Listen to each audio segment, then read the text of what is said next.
Давайте будем называть вещи своими именами. Никто не разрешал западному меньшинству говорить от имени всего человечества. Надо вести себя прилично и уважать всех членов международного сообщества.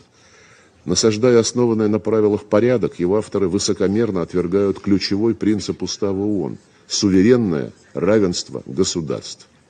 Квинтэссенцией комплекса исключительности стало гордое заявление главы дипломатии Евросоюза Борреля о том, что Европа – это райский сад, а остальной мир – джунгли. This is my first video update from Nicosia, Cyprus on this Tuesday morning. Let's talk about some news. And let's start things off with Sergei Lavrov's speech at the UN Security Council. It was a pretty incredible speech from the Russian foreign minister, who traveled from Russia to New York in order to chair this meeting of the UN Security Council, this session of the UNSC, as Russia is currently holding the rotating presidency of the UN Security Council. And the fact that Russia is holding the rotating presidency of the UN Security Council is driving the collective West absolutely insane. They have lost their minds over the fact that Russia has been allowed to chair this UN Security Council meeting and to hold the rotating presidency. But this speech from Sergei Lavrov, well, this speech is going to really drive the collective West absolutely insane, because Sergei Lavrov, man, he did not hold back. He did not hold back in his criticism of the collective West, his criticism of the collective West and their rules-based order and their values and their hypocrisy and just everything. I mean, he called it all out in this speech. There's a lot of video of Sergei Lavrov's speech on Twitter, on Telegram. Search for it, watch it.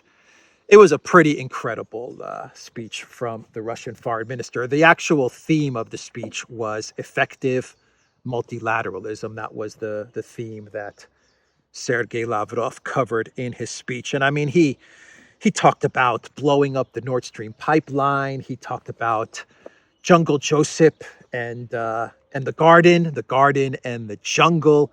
He talked about how Biden pushed for the war in Yugoslavia and the bombing of Serbia. He talked about Iraq. He talked about Libya. He talked about regime change operations in Georgia, in Ukraine at the Maidan in 2014. He talked about all of these things. I mean, it was an absolutely incredible speech from the Russian foreign minister. And some of the video that is out there on social media, you can see Lavrov delivering his speech and talking about all these things like blowing up the Nord Stream pipeline and stuff like that. And you can see like the expression of the US and the UK representatives at the UN. They're just like, you know, what the F? What's going on here? Who allowed this guy to speak such truths? Pretty incredible stuff. Anyway, that was the speech from Sergei Lavrov. He really covered a lot of ground. I mean, he covered a lot of ground. He obviously talked about the conflict in Ukraine as well, and he also said that this is not really about Ukraine for the collective West. What it's really about is containing China and isolating Russia. So he made that point as well. And just look for the videos. There's so much video of the speech on Twitter and Telegram. Search for it, listen to it. A pretty incredible speech from the Russian foreign minister. He talked about the Minsk agreements and how they were trampled by Kyiv and its Western masters, who recently, cynically, and even proudly admitted that they never intended to fulfill them, but only wanted to buy time to pump Ukraine with weapons against Russia. He actually said that. He said Biden personally called for the bombing of Belgrade, and now the Serbs are being called to stop being offended These are the rules, and no one dares to contradict. And just incredible stuff. Just a lot of truth bombs being dropped by the Russian foreign minister. I mean, he was saying stuff that you're not really supposed to say in at the United Nations, but he was saying it. An incredible speech from the Russian foreign minister. Anyway, let's now move on and let's talk about Ukraine and an article that Politico put out yesterday. And the title of this article is Biden's Team Fears the Aftermath of a Failed Ukrainian Counteroffensive. Behind closed doors, the administration worries about what Ukraine can accomplish. This article is some serious damage control and some serious coping. It's coping and damage control because the collective West, they are losing this proxy war against Russia. And they know that this spring counteroffensive, in whatever shape or form it's going to take place, I don't even think we should call it a spring counteroffensive, this summer or fall counteroffensive that's going to take place, the collective West understands that this is their last shot. This is it. If this thing doesn't work out, then their 2-decade dream, their 3-decade dream of destroying Russia, their 2-decade dream of removing Putin, of getting some regime change in Moscow is effectively over, and they know this, and they're freaking out. They are freaking out, and this article is some damage control on behalf of for the Biden White House, on behalf of Politico, because if you thought Afghanistan was bad PR for the Biden White House, well, Ukraine is going to dwarf Biden's Afghanistan debacle. So they're getting ahead of what's going to be an absolute foreign policy disaster for the Biden White House. This is what Politico says concerns the Biden White House the most if Ukraine's big spring offensive fails. One side will say that Ukraine's advances would have worked had the administration given Kyiv everything it asked for, namely longer-range missiles, fighter jets, and more air defenses. The other side, administration officials worry, will claim Ukraine's shortcomings prove it can't force Russia out of its territory. That doesn't even account for the reaction of America's allies, mainly in Europe, who may see a peace negotiation between Ukraine and Russia as a more attractive option if Kyiv can't prove victory is around the corner. So this is what's at stake for the Biden White House if this spring counteroffensive turns out to be a dud. They're afraid that the neocons are going to blast the Biden White House for not supplying the long-range missiles and the fighter jets and all the tanks that Zelensky asked for, and they're going to say that that's the reason why the spring counteroffensive failed. The Russian military was weak and it was on its last legs, and Putin was about to be overthrown. If only Joe Bidenopoulos, you gave Ukraine F-16s. Or ATACMS. If you had given Ukraine ATACMS and F-16s, we would have had the regime change in Russia. That's going to be what the neocons say.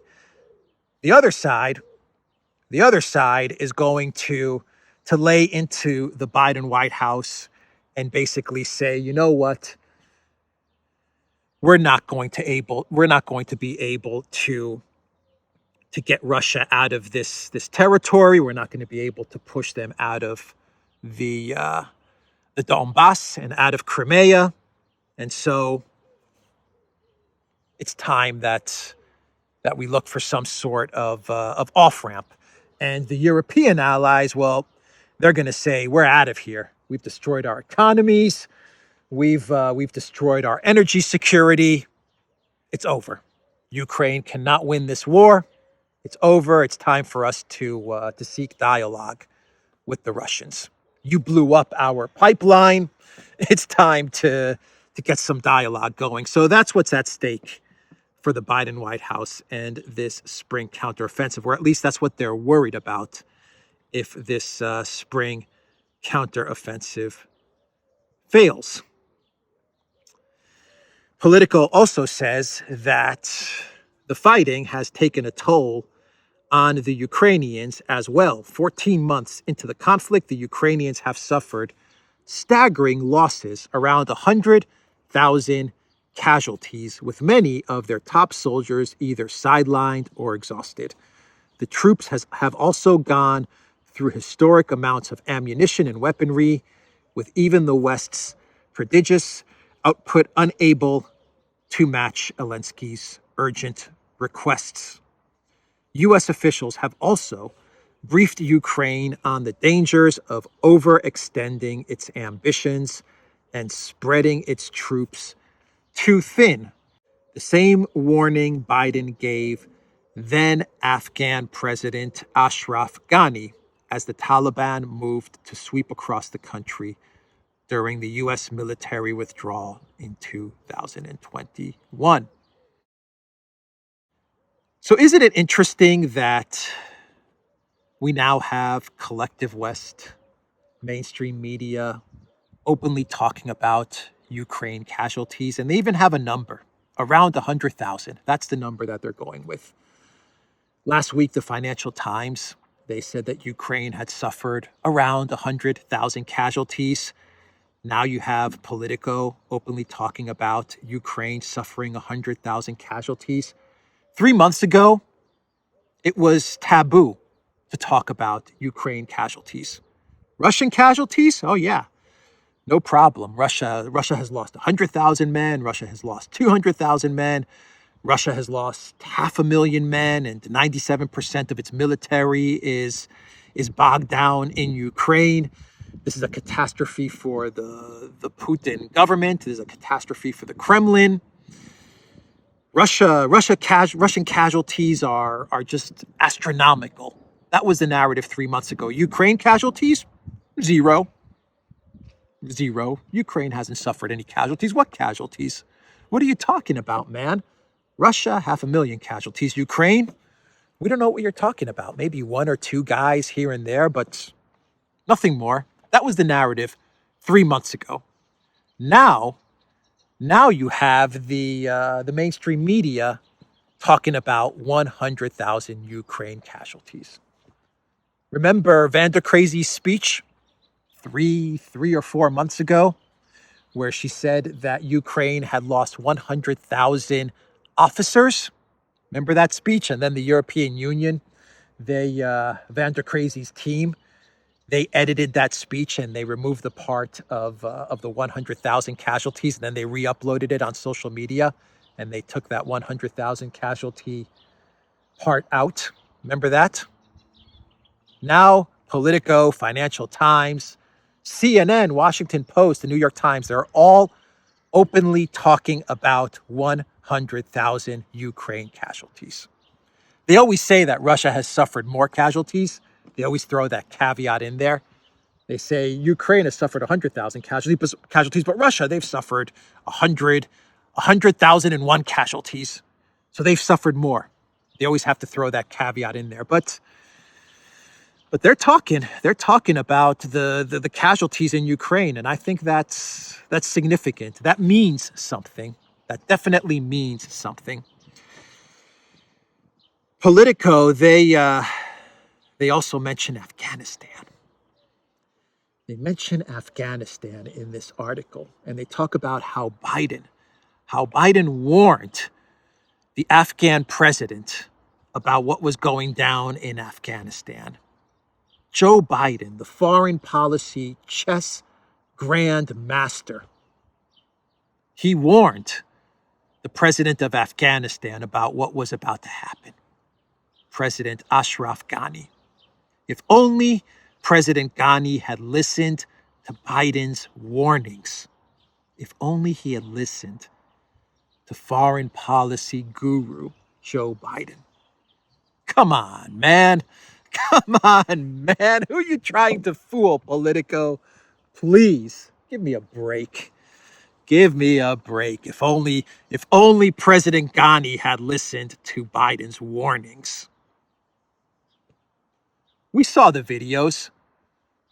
We saw the videos of U.S. planes leaving Afghanistan with people holding on to like the wings and falling off of the planes as they were taking off from Afghanistan. We saw the videos. We know exactly what happened in Afghanistan. And Politico, they're trying to sell us on this narrative that Biden, he warned the Afghan president, the Afghan president that was leaving Afghanistan for, where did he go, for Qatar or the UAE, carrying like suitcases of cash, like the cash is falling out of the suitcases as he's leaving Afghanistan. Give me a break. Maybe that's what awaits Zelensky in Ukraine. Maybe what happened in Afghanistan is what awaits Zelensky. Are we going to see Zelensky leaving Kyiv with suitcases of money? Perhaps we're going to see that. Anyway, that's the article from Politico. And remember how the Biden White House explained the Afghanistan debacle 2 weeks ago? They said it was Trump's fault. They did their own investigation, and they said it was Trump's fault. That's what they're going to do with Ukraine. They're going to say, you know what? It was Trump's fault, or it was Putin's fault. It was Europe's fault. It was Tucker Carlson's fault. They'll find a way to blame this on someone. They won't blame it on Biden. They're going to say Biden, he warned Zelensky. He warned Zelensky of all of the dangers and the risks of overextending and launching the spring counteroffensive too early, or launching it too late, or launching it with too much equipment, or launching it with too little equipment, whatever. They're going to make up some sort of narrative, and they'll shift the blame elsewhere. But this article is an admission of defeat. It's an admission of defeat. It's Politico running some damage control for the Biden White House, saying, look, everybody, look, people of America, whoever reads Politico, here's the deal. The spring counteroffensive, it's not going to conquer Crimea. It may not even gain 20% of the territory that they're talking about, or 30% of the territory, whatever numbers they're throwing out there. It may not even get there. And when the spring offensive fails, we've got problems. That's what this Politico article is saying. We've got problems. We're going to have neocon problems. We're going to have neoliberal problems. We're going to have EU vassal state problems. And so we're going to have to craft a narrative along the lines of what we did with Afghanistan to get out of this mess, to get out of this PR debacle. That's what this Politico article is saying. So we had another couple of articles from the Washington Post. And these articles from the Washington Post, they reference the Discord leaks from Jack Teixeira, the 21-year-old National Guardsman, and his leaks to a gaming community. And the Washington Post, in one of the documents that they looked over, they claim that according to the Discord leaks, the U.S., they had a plan to target and to take out Wagner commanders in Africa. U.S. officials considered killing top officers from the Russian private military company Wagner in an attempt to curb its growing influence in Africa. The Washington Post reported on Sunday a document trove leaked by a U.S. guardsman contains files that list multiple scenarios for coordinated U.S. and allied disruption efforts against Wagner, including kinetic options, the newspaper reported. The U.S. also considered providing information to help Ukraine kill commanders with the PMC in Africa, the document claims. So you think the United States is not concerned about Africa? They're concerned about Africa, all right. They're concerned about Chinese, Russia, Wagner influence in Africa. They're so concerned about what's happening in Africa and losing Africa that, according to the Washington Post and these Discord leaks, the Biden White House was putting together some sort of plan. The U.S. government, the CIA, they were putting together some sort of plan to assassinate, to kill Wagner commanders in Africa. How did we end up with conflict in Sudan? Who's working behind the scenes to create this type of conflict in Sudan? I have no idea. I have no idea who's stirring up all of this chaos right now in Sudan. By the way, Blinken, he actually came out with a statement yesterday, and he said that he's brokered like a 72-hour ceasefire or something like that. The only reason for the U.S. to broker a ceasefire in Sudan, and if this ceasefire holds, let's pray it holds. If this is a real thing that Blinken brokered, it's because the group that the U.S. is funding and sponsoring is not winning. That's why Blinken would broker some sort of 3-day ceasefire. That's the only reason that Blinken would do such a thing. Anyway, this is one article from the Washington Post talking about how the U.S. government was looking to assassinate Wagner officials. And then they put out another article, the Washington Post, and this one is connected to Ukraine attacks in Moscow. And according to the Discord leaks, Budanov, who's like the intel, I think he's the military intel chief of the Zelensky regime, a pretty high position, a very powerful position in the Zelensky government. This guy said that, or allegedly, this guy was putting together a plan to attack Russia, terrorist attacks against Russia, to hit Moscow on February 24th to mark the 1-year anniversary of the special military operation.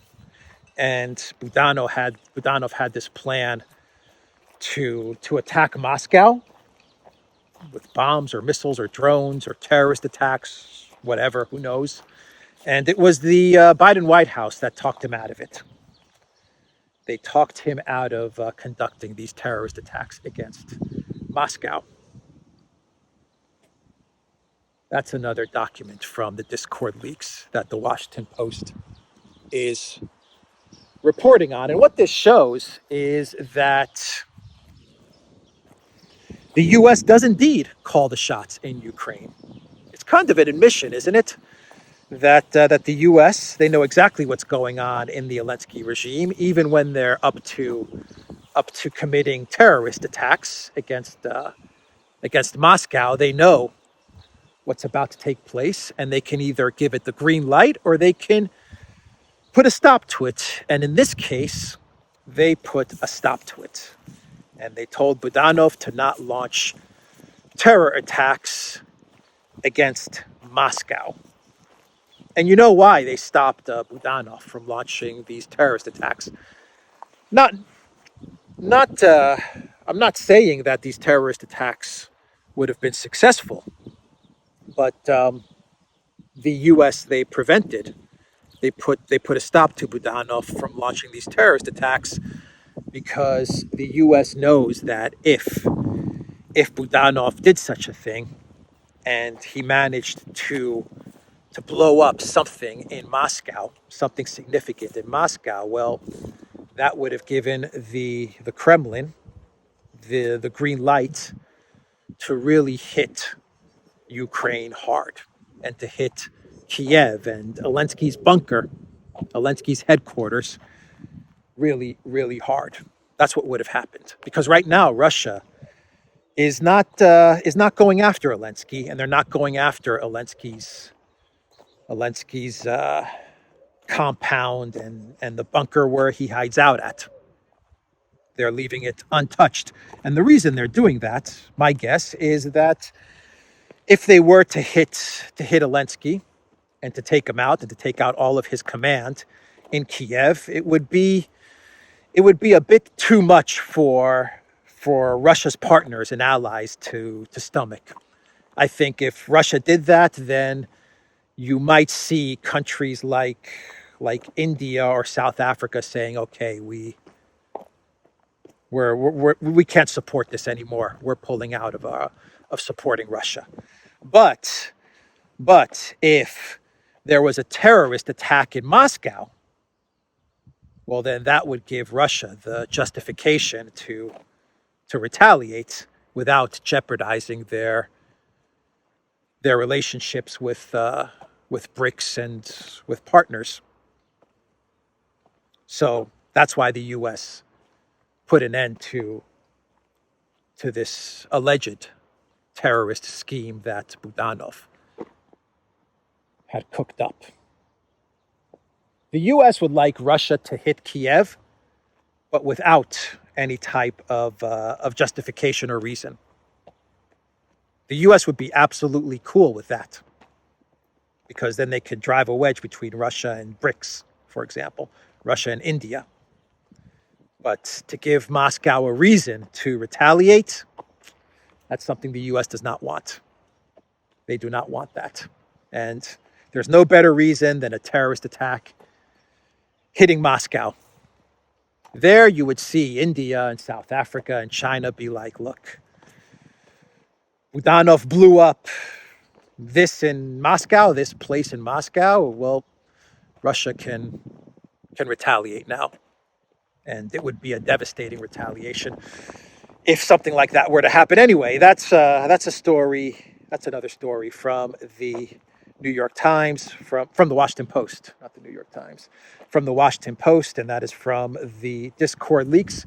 Actually, the New York Times, I said the New York Times because I read an article before I did this video, or I saw an article before I did this video from the New York Times, which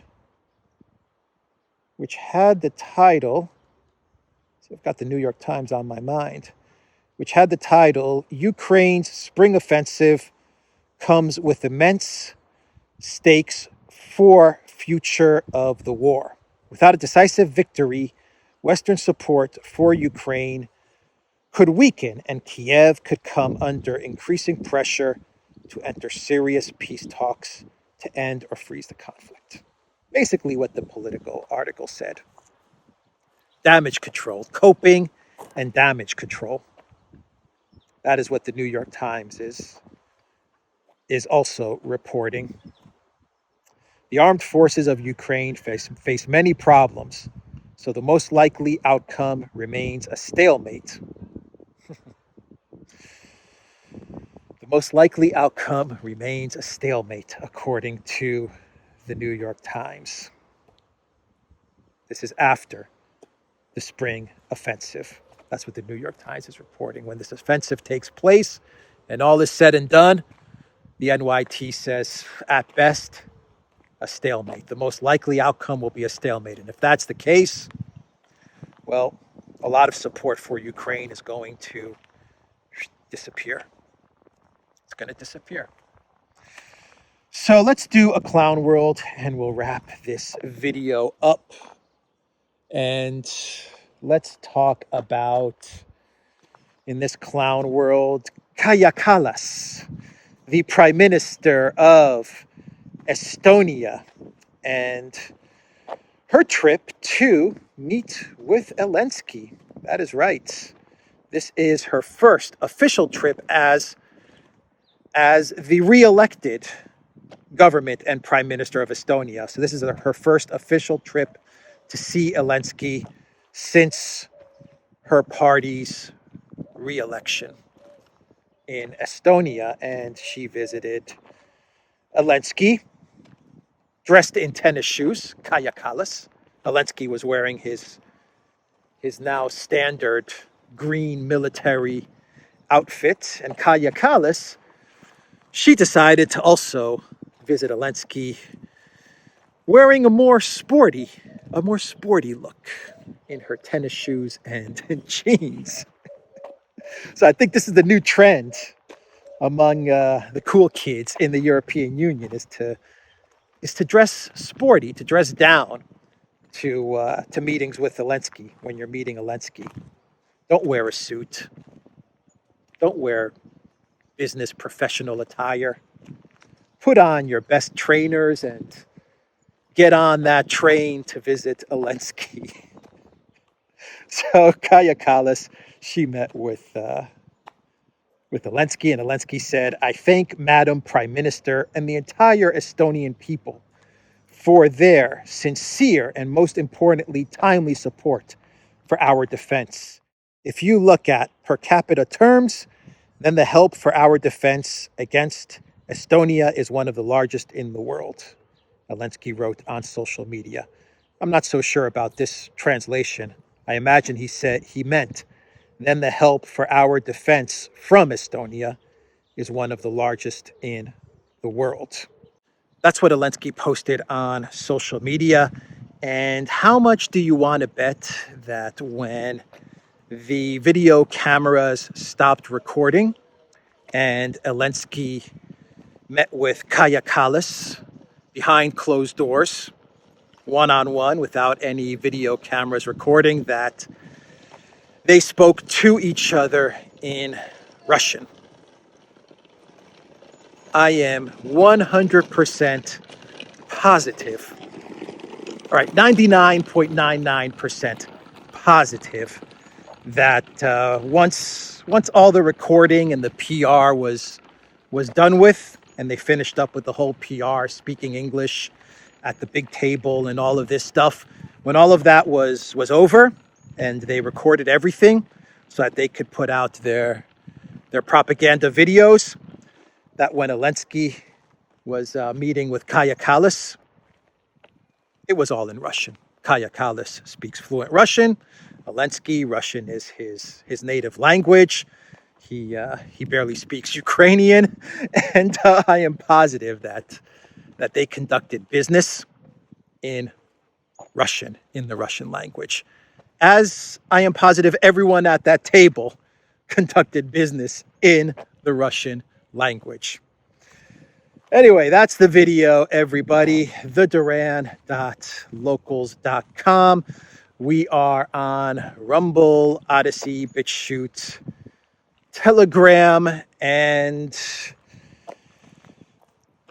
Rockfin. And go to the Duran shop, 10% off. Use the code GOOD DAY.